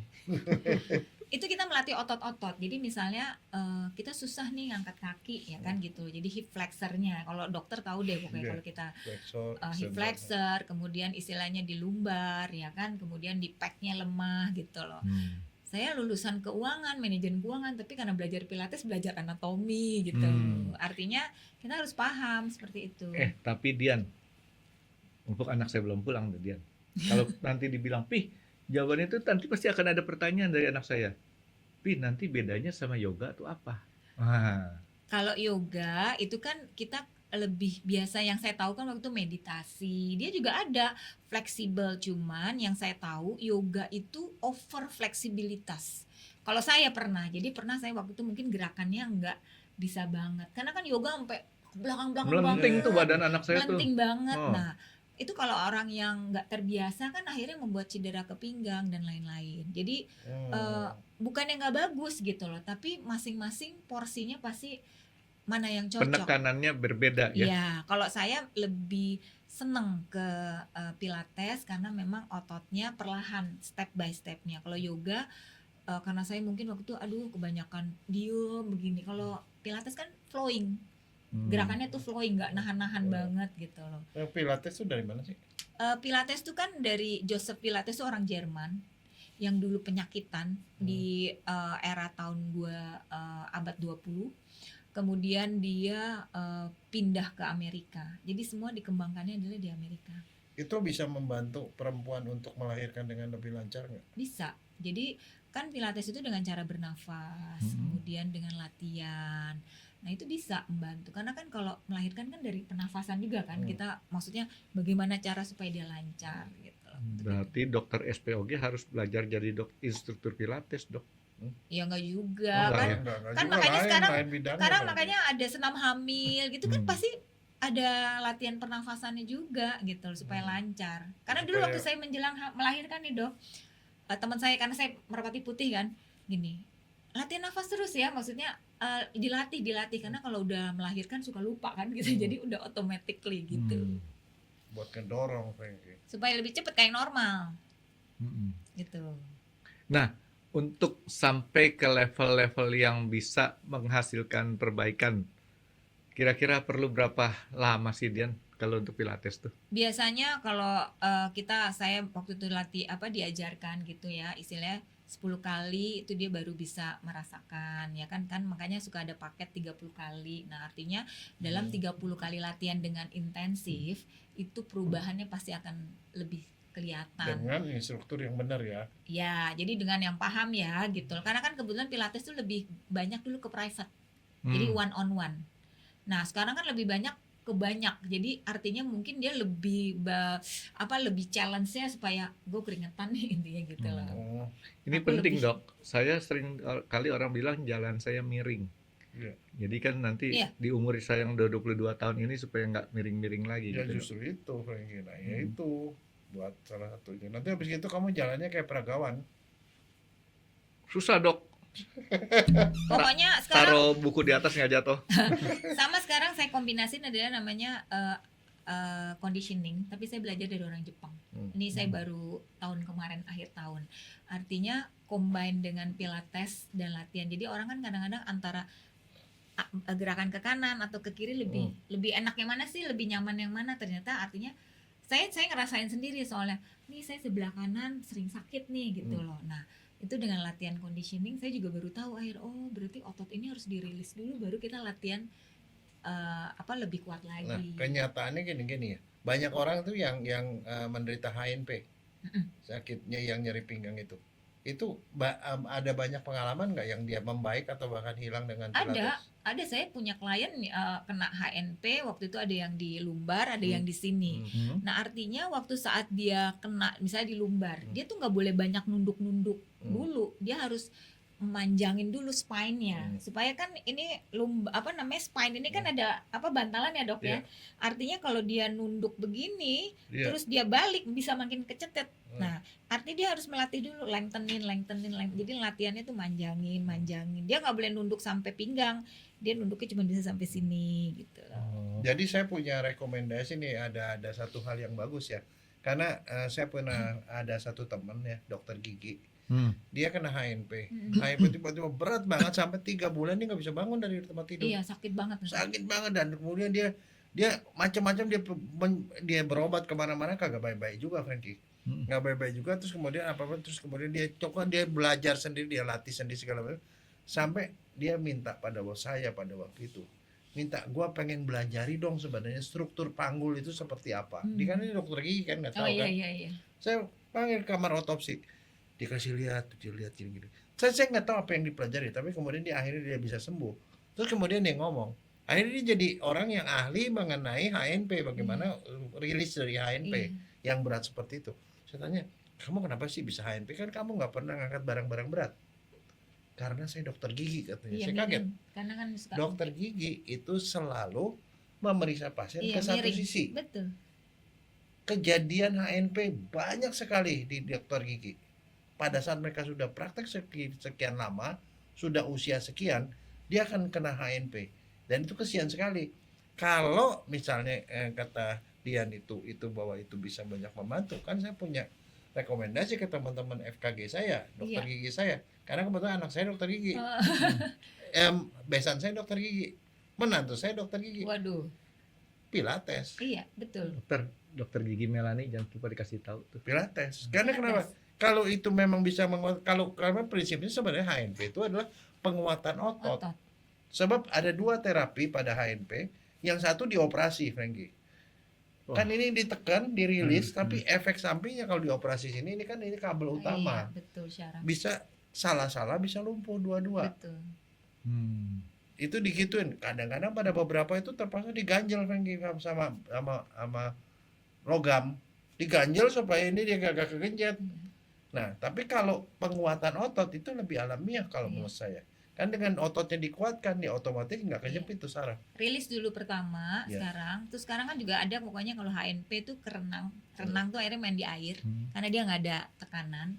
Terus kalau pilatesnya nanti untuk pelan-pelan, untuk di-stretch dan conditioning. Karena saya ngelihat artinya ilmu yang saya pelajari sekarang itu adalah pastinya akan bisa bermanfaat untuk banyak orang yang agak sakit di manapun untuk hal ini. Tapi memang banyak banget yang HNP, benar.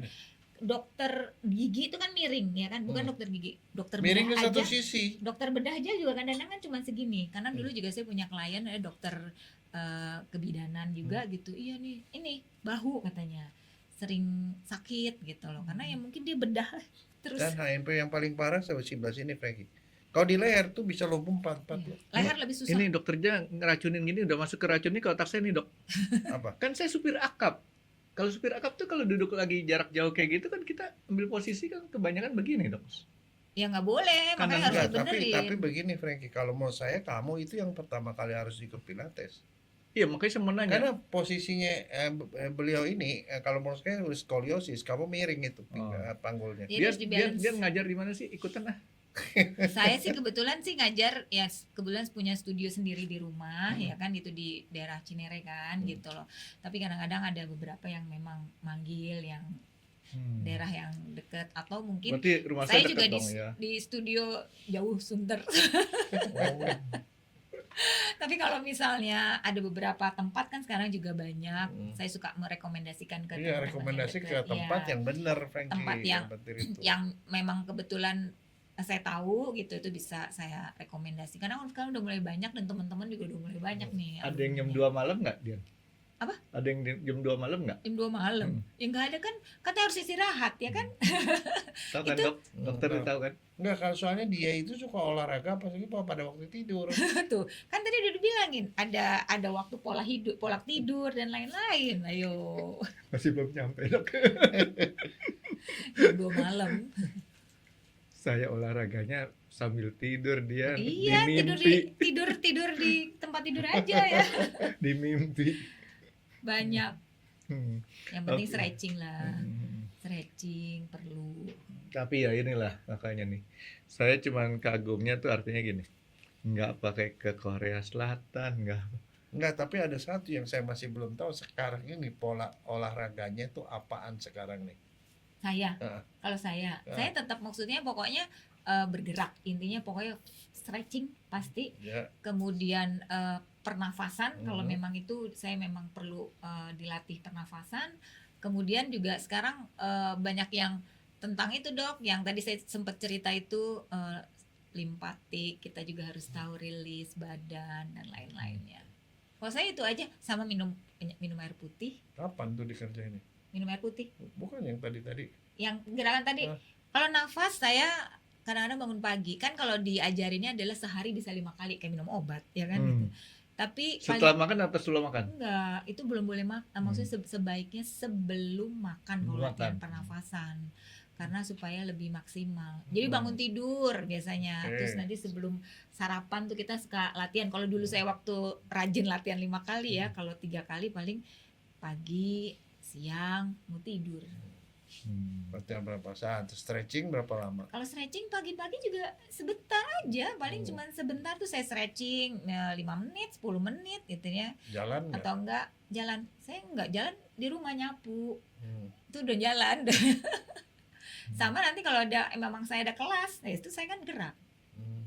Itu sebenarnya nggak berat, Frankie. Itu cuma sela-sela doang kan. Iya, itu cuma Artinya itu bukan sesuatu yang memang mesti sedian paling waktu tidak 15 menit aja dalam sehari nyisihin ya kan gitu loh. Cuman kan kadang-kadang kalau lagi kita buru-buru kan, aduh buru-buru nih udah mau berangkat nih, udah deh lupa. Paling tidak udah deh stretchingin dulu sedikit gitu loh untuk itunya. Di tempat tidur juga bisa Frank, kiri kanan kaki angkat gitu kan ada. Nah, saya mau nanya nih satu istilah nih yang orang suka sebut tapi juga banyak yang nggak tahu juga apaan. Apaan? Senam Kegel. Tahu nggak? Pada Oh daerah? zaman dulu. Pernah tahu nggak? Terus buat apa gitu? Mau tanya lagi apa hubungan dengan Pilates? Mumpung ada hubungannya? ahlinya nanya, Dok. Kalau Kegel itu yang saya tahu tuh adalah dia fokusnya di pelvis. Heeh. Ya kan latihan supaya katanya lebih lancar kalau melahirkan untuk hal ini. Itu yang saya tahu pernah saya ikut tuh kalau nggak salah tuh pernah ada deh. Itu buat Jagonya. perempuan khusus atau buat laki? Enggak, laki sih iya, tapi kebanyakan memang perempuan. Tapi setelah udah ada Pilates, kalau Pilates kan ke seluruh Oh, badan yang keseluruhan. udah bener-bener emang dari kepala sampai ujung kaki. Kalau dulu Kegel yang saya tahu tuh dia fokusnya memang ke di bagian perut, Tapi sekarang udah jarang pelvic ya? ya, di pelvic. Jarang ya? Jarang ya saya. Tahu nggak Frankie buat apa? Hmm? Supaya nggak ngompol. Nah, itu sekarang Nggak namanya ngompol. hipo Nggak apa? ngompol, laki-laki kan suka ngompol kalau udah tua. Makanya kalau udah tua Turun. orang pakai Kegel. pampers. Tapi sekarang ada lagi dok namanya hipo. Hmm. Jadi latihan olahraga tuh nafas perut yang untuk ngangkat perut. Oh. Nah kalau Pilates sebenarnya bisa untuk supaya kan kita kan anak kalau udah Hipo umur kan namanya. hipo, Hipo itu hipopresif. Ada tuh ahlinya dokter, tapi saya belum terlalu.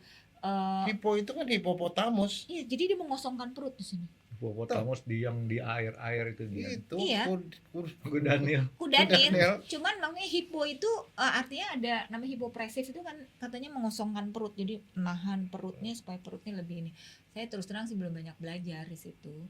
Tapi saya dengan Pilates saja juga kalau rajin itu perutnya juga bisa kuat dok. Jadi ya benar kalau udah umur kan nahan pipis susah ya. Aduh udah nggak Ini boleh ya, nahan salah pipis. satu masalah orang-orang tua, laki ataupun perempuan, anak kencing dia nggak bisa tahan. Iya Frankie. benar. Udah Nah itu usia salah itu. satunya tuh Kegel. Makanya nggak boleh.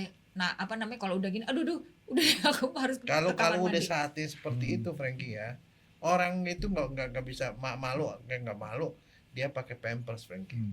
Ya tapi hipo Supaya kagak supaya kagak Benar. ngompol. ngompol. Otot ininya di Dian. bawahnya. Tadi hipo tuh buat ngecilin perut. Iya, jadi dia nafas, jadi perutnya emang kecil-kecil di situ. Saya punya 7 langkah mudah bisa ngecilin perut. Apa Mau tuh? tahu? Apa? Bangun pagi, ini langkah pertama nih. Bangun pagi kita berdiri di samping tempat tidur. Ya. Yang kedua, kita tarik napas sehingga perut kita yang tadinya buncit kempes. Hmm. Yang ketiga, lepas pelan-pelan lagi. Hmm.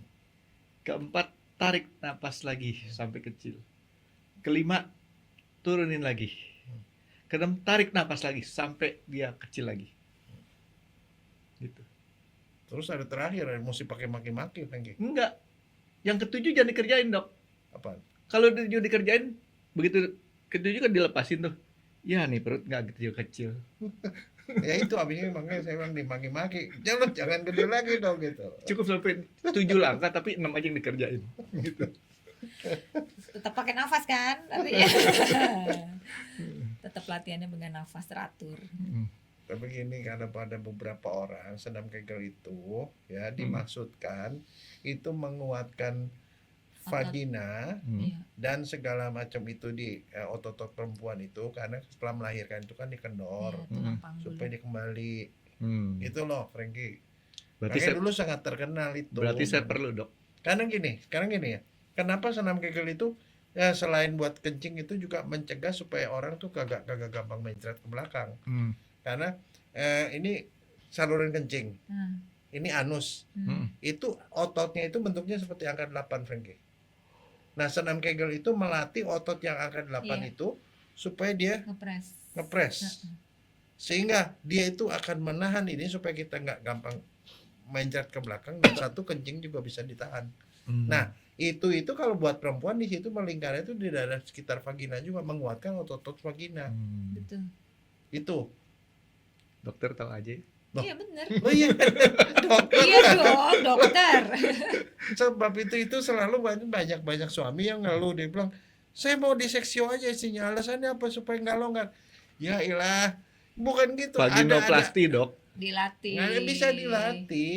Otot dilatih. Kebayang nggak sih Frankie? Saya mau nanya ya, itu orang cowok yang ngomong gitu otaknya kagak beres. Kenapa? Dari dulu juga orang melahirkan dari bawah, Iya. di mana-mana juga. Terus kepala berapa? Kepala bayi itu 10 cm Frankie.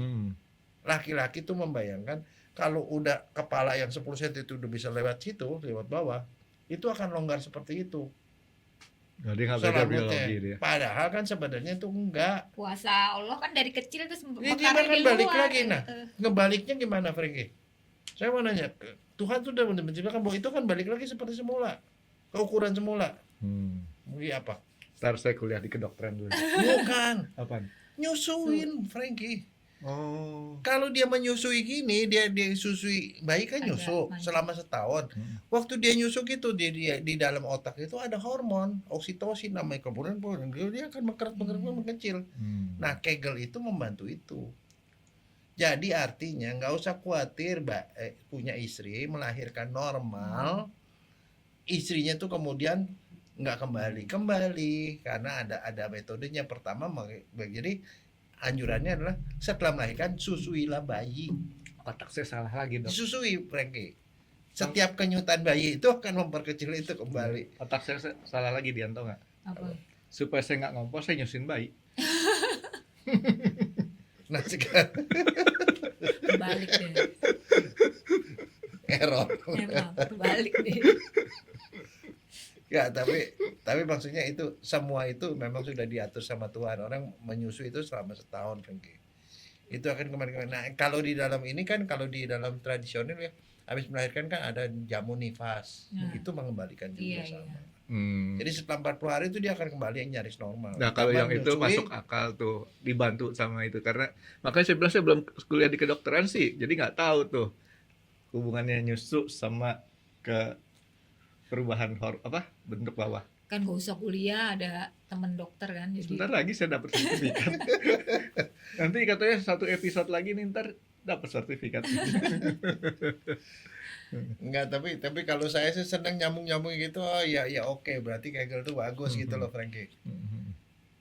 yang penting benar ya, maksudnya kan pelatihnya juga paham gitu Tapi aja. normal ya, misalnya orang mau latihan Kegel itu kira-kira 10 kali, 30 kali apa tuh udah bisa nggak sih orang Iya, itu latihan? asal rutin itu bisa Jadi 30 yang penting kali. latihan yang benar, habis begitu tinggal dipraktekkan aja gitu kan. Bisa, tapi kalau biasanya pilates makanya banyak klien tuh yang jangka panjang karena emang dia rutin harus ada bimbingan. Kadang-kadang kalau latihan sendiri tuh orang suka males katanya. Jadi harus Terus ada ada pendampingan. step-stepnya yang awal terus advance gitu. Ada, kalau pilates ya ada. Jadi kalau anak orang yang udah mulai kuat ya kita kasih yang lebih challenge lagi. Omongan yang Dian tadi bilang kalau sendiri tuh males.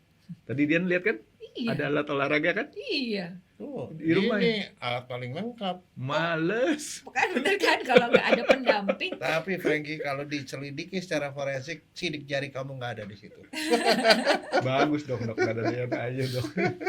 Iya, biasanya seperti itu. Jadi kalau sendiri tuh kadang-kadang udah deh, makanya mereka pada ke gym gitu loh. Jadi lebih termotivasi. Tapi ke gym dia takut katanya. Iya, kalau ini lain soalnya Ya nggak ada yang jam 2 malam sih dok. alat di atas udah banyak ya nggak dipakai ya. Aduh. Ya. Oke dok, ada yang mau ini lagi nggak? Soalnya saya mesti ngasih makan piaraan saya dok.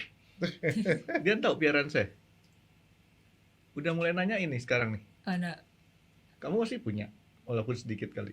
apa? Enggak. Cacing di perut. Oh cacing enggak? Dia bukan cacing, naga. Naga. Enggak, Masa dia 4 jam lapar? Ya ampun. Bener ya, dia kalau lagi lapar gemeteran loh. Suka emosi dia. Darah tinggi langsung. 4 jam. Ya, plus Makanya satu dua snack. detik. 1-2 detik nggak apa-apa lah. Oke. Kita break aja dulu ya. Tapi ntar Dian saya mesti anterin nih Dian. Iya. Soalnya kalau Dian saya nggak anterin, ngeri digodain anak muda. Itu dasar. Tampangnya Sudah masih tanggung jawab katanya janji. iya. Bisa anak muda sweet-sweetin, dia kan celaka sama suaminya, saya tanggung jawab. Enggak, Frankie, tadi makanya saya nanya soal itu. Orang banyak suka ngomong, tapi ngomong tuh dia nggak ngerti apa yang diomongin. Kan Gitu kadang-kadang ya? malah pengertiannya salah. Yang Iya, penting nah gaya itu. dong. Enggak, seperti kamu aja kan, anak kamu udah ngikutin pilates. Pilates. Ditanya, dia bilang ada alat, Iya. dan tidak ada alat. Itu kan, itu persepsi itu bisa salah. Penjelasan Frankie. dia begitu. Ya, Pi, ya, kalau tapi ini- dia nggak salah loh. Harusnya iya nggak salah, tapi Nggak salah, harusnya dia- karena dia nggak diterangin. Nah, manfaat. Itulah gunanya kita punya podcast ini supaya kita bisa nerangin Iya. secara orang, oh itu toh gitu loh. Jadi pengertian benar gitu loh. Jadi orang cuman nggak pilates, gue karena mau alat gitu, mau olahraganya apa Dan mau satu tujuannya. lagi masih tahu, oh gue pilates, gue diajarin sama temen gue lah. Emangnya dia instruktur apa enggak? Mestinya Certified. belajar sama orang yang benar gitu loh. Ya, ini nanti one day ikut lagi Dian, ngobrol lagi Dian. Kayaknya ini baru istilahnya Wow, warming up. warming up gitu. Gitu. Tapi ini kan maksudnya bisa Bisa. pahami ya dok ya, Iya. artinya kan lebih ini. Ya Dia- benar. Justru itu. Makanya kadang-kadang ada teman-teman. Kadang-kadang mungkin ya teman-teman saya juga bilang, ini si dokter Jaya ngomongin apaan sih gitu. Tapi sekarang masalah gini, nih gap nih, ini kita nih ada orang-orang yang berpengetahuan sini, masyarakat pengetahuan di sini. Iya betul. Orang ngomong di sini ngambang gak ngerti. Itu ngomong di cloud kalau bahasa Iya. TI-nya tuh. Orang banyak gak ngerti. Makanya saya tuh kan orang tuh kalau bilang olahraga pilates itu high class. Jadi yang bayarannya emang kan lebih emang mahal-mahal. Tapi saya bagaimana supaya pilates itu bisa diterima sama banyak orang. Nah, artinya apa? Yaitu Pilates. tidak pakai alat, saya bilang alat yang gede, tapi bikin mat working, mat aja. Tinggal kita ngasih metode latihannya. Akhirnya apa? Dia bisa lah mencapai bayaran cuman yang beda dengan yang dia private gitu Oke. loh. Itu Dian. makanya alat juga enggak, Frankie. Dian, di sebenarnya spill belum dong. tentu. Pilates tuh berapa duitan rate-nya? Ya beda-beda. Enggak kira-kira range-nya. Range-nya, Yang average-nya deh. average-nya kalau yang private ya bisa 2.500.000 sampai 7 juta sampai 10 juta per paket 10 kali. Satu kali tuh berapa jam? 1 1 jam. jam. Itu makanya si dokter Samuel udah ngomong kan. Oh, iya. Dia pilates tuh. Enggak. Waktu itu dia. Tergantung nanti instruktur ya. Kalau kayak saya nih, saya kalau ngajar di studio ini udah average-nya misalnya 7 juta ya kan gitu loh. Per jam. Enggak. Per paket ya? 10 paket, 10 paket. sesi. Jadi kan 700.000. Ada yang 1 juta, ada yang 1.500.000. Saya mau kasih tahu teknik marketing yang bagus.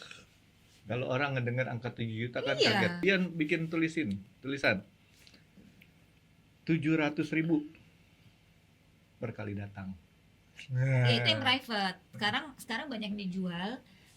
Ini yang untuk grup reformer itu per orangnya 250.000. Sebenarnya sih tapi rame-rame.